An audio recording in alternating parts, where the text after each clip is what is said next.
Guys രാവിലെ തന്നെ ഒരു വലിയ അൺബോക്സിംഗ് ആണ്. നമ്മുടെ സൂർജന്റെ കിളി ചെറുതായിട്ട് പോയിരിപ്പുണ്ട്. എല്ലാ പിള്ളേരെയും പിടിച്ച് അടുത്ത് നിർത്തുന്നുണ്ട്. എന്തിനാന്ന് വെച്ചാൽ ദേ ഇത് പൊട്ടിക്കാൻ വേണ്ടിയിട്ടാണ്. ഇതൊരു ബാറ്റപ്പാണ്, നമ്മുടെ ഏതൂടിന് വേണ്ടി മേടിച്ചതാണ്.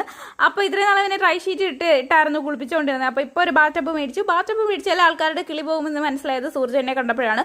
ആൾക്ക് മൊത്തത്തിൽ രാവിലെ ഒന്ന് കിളി പോയി. എന്തായാലും സൂർജന്റെ പോയ കിളി തിരിച്ചു വരുമെന്നുള്ള ക്വസ്റ്റൻ അവിടെ തന്നെ നിന്നോട്ടെ. എന്തായാലും നമ്മുടെ പിള്ളേരെല്ലാം ഭയങ്കര എക്സൈറ്റഡ് ആയിട്ടിരിക്കുകയാണ്. ആലിമോനും അവിടെ ഉണ്ട്, അവിടെ ഇരുന്ന് നോക്കുകയാണ്. പിന്നെ ആലിക്ക് ഇതിലൊന്നും വലിയ ഇൻട്രസ്റ്റ് ഒന്നും ഇല്ലാത്ത ആളാണ് ആലി. പിന്നെ ഞാൻ ഇവനെ ഇതിനകത്ത് എടുത്ത് വെച്ചിട്ട് കൊള്ളാമോ എന്നൊക്കെ ചോദിച്ചാൽ അവനൊന്ന് ചിരിയൊക്കെ പാസ്സാക്കി. അവൻ കുറുക്കനായിട്ട് ഇരിക്കുകയാണ്. കുറുക്ക് മുഴുവൻ മേത്താക്കി വെച്ചിട്ടുണ്ട്. ഇനിയിപ്പോൾ കുളിപ്പിച്ചേ പറ്റും, അല്ലെങ്കിൽ എല്ലാം കൂടെ ഉണങ്ങി പിടിക്കും. അങ്ങനെ ഞങ്ങൾ ഇതിനെ എടുത്തുകൊണ്ട് വെളിയിൽ പോയി കഴിഞ്ഞപ്പോൾ ഇവന്റെ റിയാക്ഷൻ കുഴപ്പമൊന്നുമില്ലായിരുന്നു. അവൻ ഹാപ്പി ആയിരുന്നു. പക്ഷേ ഇവർ രണ്ടുപേരും ഹാപ്പി അല്ലായിരുന്നു. രണ്ടിനും വലിയ ടെൻഷനായിരുന്നു.